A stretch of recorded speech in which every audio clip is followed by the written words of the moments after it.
Welcome, everyone, to the Naturalist Soundbyte. I'm Nancy Coulter-Parker, Director of Content Marketing at New Hope Network, and I'm here today with our Naturalist sponsor, Advantage Solutions, to talk about navigating retail, how emerging brands can ride the better for you momentum and break through. Our guest today is Advantage Solutions' Megan Mellquist, VP of Client Services, Emerging Business, and FDM. Now let's get started. Welcome, Megan. Just to kick things off, could you please tell us a little bit about you and Advantage Solutions? Well, thank you so much for having me, first of all. I'm really excited to be here. I'm Megan Mellquist. I lead FDM, which is Advantage's emerging brand arm. I've been in retail and CPG going on 2 decades now. A little bit about FDM. So it is Advantage's emerging brand arm, really focusing on pre-revenue up to businesses at 100 million that we work to scale. We do everything from ideation, commercialization, really helping them maybe before they even have a physical product. As they scale and we develop the product and we're ready to go, get them, ready for retail, that's where we'd step in with headquarters sales, brand management and strategy, and really helping to pioneer. The great part is we're part of Advantage Solutions, which means that we have a solution for every problem or issue that a brand could encounter. So Advantage has Damon, which is private brand specialist, best in class, can help with brand development or flavor ideation. We have our experiential team, which does 80% of the demos and sampling in the market. We have our marketing and retail media teams with AMP. And then we'll also have retail execution teams and a new partnership with Instacart to really drive execution. So as you can see from, beginning all the way to execution, we have solutions for every type of brand. Along those lines, you work with a lot of brands, right? And we've seen natural and organic products grow about 5 to 6% this year, signaling strong and sustained consumer demand. As retailers look to meet that demand, what differentiates the brands that earn meaningful placement and velocity from those that struggle to break through? Yeah, that's a great question. And I really think it's that those brands, first of all, they solve a unique product. So they're really addressing a white space on shelf. Beyond that, though, they're really leading growth. So they are in a category that's maybe on trend or a subsection of a category that's leading explosive growth.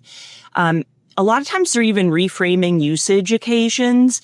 So we're seeing things like protein forward breakfast or GLP-1 meals or, gut friendly additions to beverage. And so all those things reframing usage occasions differentiates. The other things that we're seeing is, really being able to demonstrate that they're retail ready. So, is your supply ready to go? Are you going to be able to meet lead times, on time in full? Do you have a compelling brand story that really translates and resonates to shelf?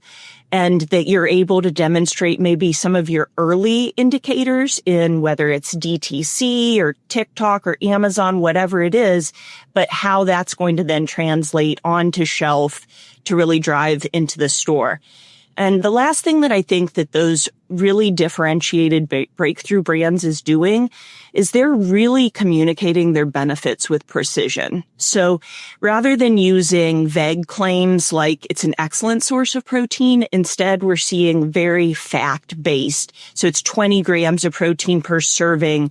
It's a specific sugar content. It's the sourcing transparency. It's all of those things that are really differentiating. The better for you landscape is getting more crowded, and some brands risk blurring together. So how can founders ensure their differentiation is real, defensible, and meaningful to both shoppers and retailers? This is something that we talk about with our clients a lot as we're starting working with them and really saying, what is your one sentence category thesis?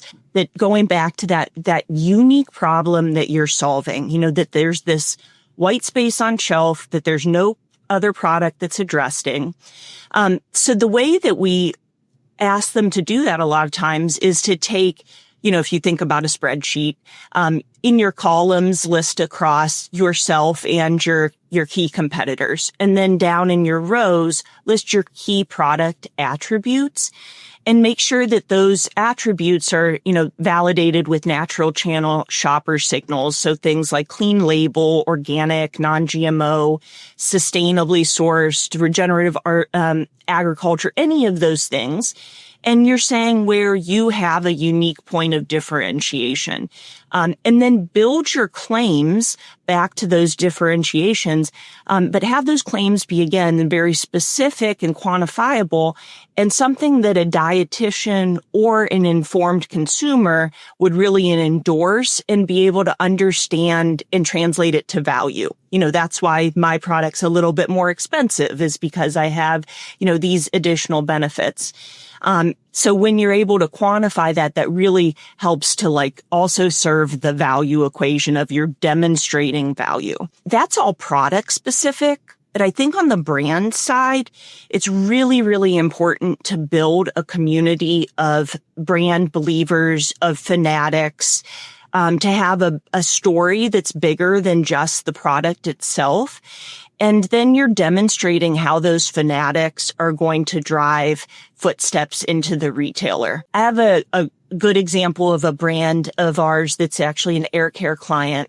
And so they're new to brick and mortar, but they have a really strong DTC presence. They have a strong founder story.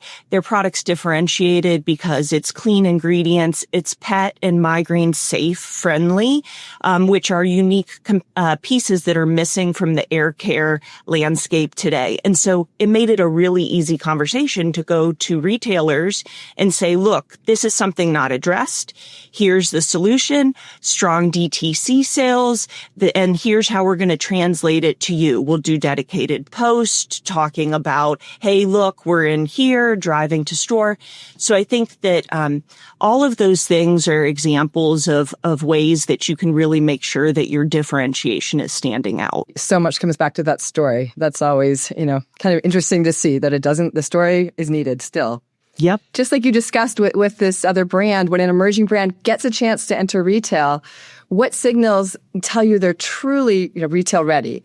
And what should founders prioritize before that first purchase order arrives? So I'm going to lean on my experience in retail for over a decade. And what I would be looking for on the buyer side, one is category fit. Is it a trend right category? Is there a subsection of that category that's really growing? How are you fitting into that and addressing a white space? So the first is, does it fit? Do I need it in this category? The second is demand proof. And that's really, have you demonstrated success anywhere, whether that's DTC or with maybe very early independent retailers, but showing that you've been able to have repeat purchase and have the customer come back. And then the third is operational proof. So there it's that you've shown that you can be on time in full, that you have a good replenishment system, that you have the right case pack size, in that you also have realistic velocities, that you're going in and you have an understanding of what you're going to do and that you're going to be able to actually meet all the fill rates. So sometimes though, and again, so those three, category fit, demand proof, and operational proof. But every once in a while, you can skip the demand proof. If you're completely brand new, you have no sales, and those other signals are strong. So I'll give an example with a new to market protein ice cream brand that we're working with. So again, no existing sales, completely new, just conceptual, but we have packaging. The category fit was right, though. It's clean label, it's protein, it's GLP-1 friendly. The operational proof was there because this founder had launched prior companies, and those companies are successful, and so they are known. And so with those other two really strong signals, we were able to launch nationally with Target this upcoming spring, again with a brand with no sales. So if those other indicators are right, you can really demonstrate that retail readiness. Well, so then once a brand lands on shelf, trial becomes everything. So what are the most effective ways you're seeing better for you brands drive early velocity and repeat purchase, especially on limited budgets? Yep. I think the limited budgets is so important here, and there is a way to do it. The first suggestion I have is really sampling. So if there is a way where you can take all of the risk out, you are giving the customer a firsthand taste and feel experience. So it's different than any other form of marketing because they're able to experience it directly. 75% of customers who take a sample are completely new to the product or the brand. So you're introducing your brand to a wider audience. So the way to do that, though, budget consciously, a couple of ways. One, if you partner with an agency that allows you to split for complementary categories, you can actually pair up. Advantage will do that where we'll say, okay, these two complementary brands can demo together and then split the cost. Also, being really targeted in your approach, only using the highest ROI stores. So those are the highest velocity stores, or maybe you're looking at your DTC and seeing where your business is strongest and targeting in those geographies. So I think those are all good ways. Another good way, though, is if you are willing to just do the work yourself, a lot of times you can do guest demos where you're signing in through a portal. So Whole Foods actually has that where you can sign in, you get approval that way through the store. The store also is aware and is able to load inventory to support it, and you go in and do the demo yourself. So I think those are all examples of cost-effective ways you can do that. Just though, I want to nail home the power of demo. So I'm going to give an example of a ready-to-drink beverage brand that we've been working with. And we, again, trying to be really precise, we used our site selector tool to identify the best stores. And then we did some A/B testing to understand and validate those store groups. So the week of sampling saw a 5 times lift for the brand, and then over 26 weeks sustained 35% lift. So that's the power of sampling, that you're really able to demonstrate that repeat purchase, expand your base, and grow. I love that idea of sharing. I think that's great. So many better for you brands build early traction through TikTok, Amazon, or DTC. You've mentioned this. How can founders translate that digital buzz into strong in-store performance and build brand loyalty and sustained retail relationships? It goes back to, again, what is your competitive edge? What is your differentiation? And so you map that digital hook, your most viral hook that you have, to the shelf now. So whether that's your 20 grams of protein claim, whether it's your gut friendly, whatever that specific thing that has resonated the most and also has been that point of differentiation, that needs to live everywhere. It needs to be, of course, in all of your digital messaging, but it also needs to be on tag. It needs to be on shelf, needs to be on your physical product so that it's resonating and coming through. You can also really leverage retailer loyalty programs. So a lot of them will have where you can tell your brand story in an email out. And so that's a great way to talk about, hey, it's been a very successful DTC brand. This is how we grew, and get your message out there in other ways. You can also translate, though, on the retailer side and say, hey, I'll promote for you. I will go on to my social channels and talk about, hey, this is only at Sprouts now. Speaking of Sprouts, they love an exclusive. So if you're able to take that buzz and say, hey, I've got an exclusive, that's a great way to get your foot into the door at Sprouts, and also be driving your core customer in and saying, you can only get it here. It's limited time only. And that's dually beneficial, obviously.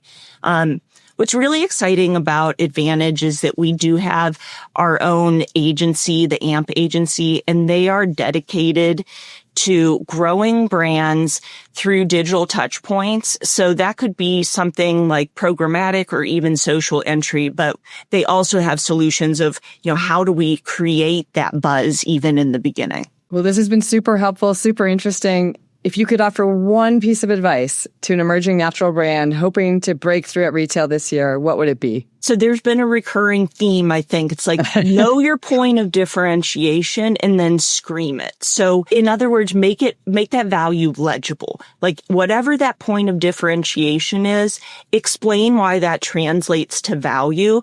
We haven't talked about value a ton here, but there's a whole trend of flight to value of consumers, in a pinched economy. And so there is a path forward, though, and natural is still performing so strong. So it's combining and really saying, hey, all of these benefits that we're giving you, they translate to value. And so value is not always the cheapest thing on shelf. It is giving an additional benefit for the money. And I think that's what a lot of these natural and emerging brands are doing really well. Think about an Olipop or a Poppy, like completely changed, took the soda and said, hey, what if we make soda, we make it a little healthier, but also we add these additional benefits. And so maybe the customer is thinking, I don't have to take a gut supplement now. And I don't have to take my prebiotic and I don't have to take my fiber because now it's all in my drink, which is a little bit more expensive than my Coca-Cola was, but think about the value. Thank you, Megan, for sharing all of this information with us. This has been super insightful. Our guest again today has been Megan Mellquist with Advantage Solutions. And Megan, is there anything else you'd like to add at the end here? Well, thank you so much for having me. And I'd love to invite anyone listening to visit us at youradv.com. And if you reach out to us there, we're offering complimentary consultative sessions with anybody who reaches out. Fantastic. I encourage people to take advantage of that. Thank you again, Megan. And thank you to our audience for joining us today. This has been another edition of the Naturalist Soundbite.